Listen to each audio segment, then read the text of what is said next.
The tragedy of Benito Antonio Martinez Ocasio, globally known as Bad Bunny, is a complex narrative about the impossible demands placed upon a cultural icon who was once hailed as the anti-pop star. His rise was meteoric and groundbreaking. For years, he was more than just a reggaeton artist. He was the unwavering voice of authenticity, a champion of gender fluidity, and the figure who propelled Spanish-language music to the summit of global streaming. He achieved the unthinkable, becoming the biggest pop star in the world without compromising his Puerto Rican roots or his rebellious spirit. However, the energy that defined his early career, that easy, defiant confidence, has recently soured, replaced by a palpable sense of pressure and isolation. The real tragedy here isn't a decline in sales, but the impossible price of his unprecedented fame.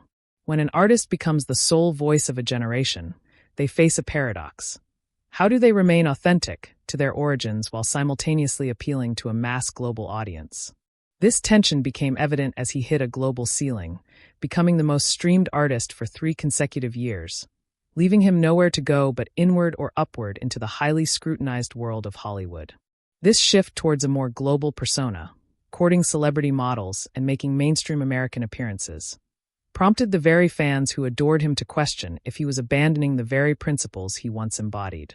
This simmering crisis erupted publicly during the infamous phone incident, a single, frustrating moment that became a worldwide symbol of his public facade crumbling.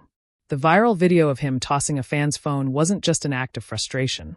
It was, for many, definitive proof that the people's champion had finally snapped.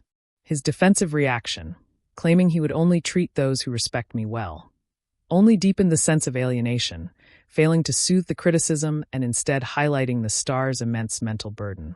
The incident was a tragic moment showing an artist buckling under the collective weight of millions of expectations and constant camera surveillance, illustrating the disintegration of his accessible public image and showing the human cost of conquering the global music machine. This shift in persona is deeply reflected in his most recent work.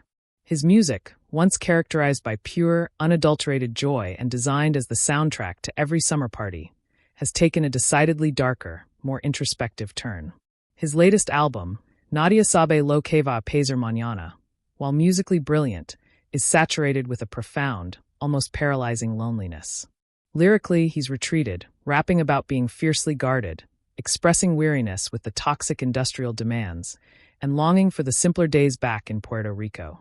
The thematic pivot from I Do What I Want, the title of his earlier album YHLQMDLG, to Nobody Knows What's Going to Happen Tomorrow, is genuinely heartbreaking, marking the soundtrack of an icon who has realized that phenomenal success can quickly morph into a gilded cage. Ultimately, the tragedy of Bad Bunny isn't that he seems isolated or unhappy, but that the fans, the very engine of his success, may have inadvertently demanded a level of superhuman perfection and accessibility that no human being, even one as brilliant as Benito, could possibly sustain. In loving the rebellious anti-hero, we arguably killed the relatable human being behind the mask.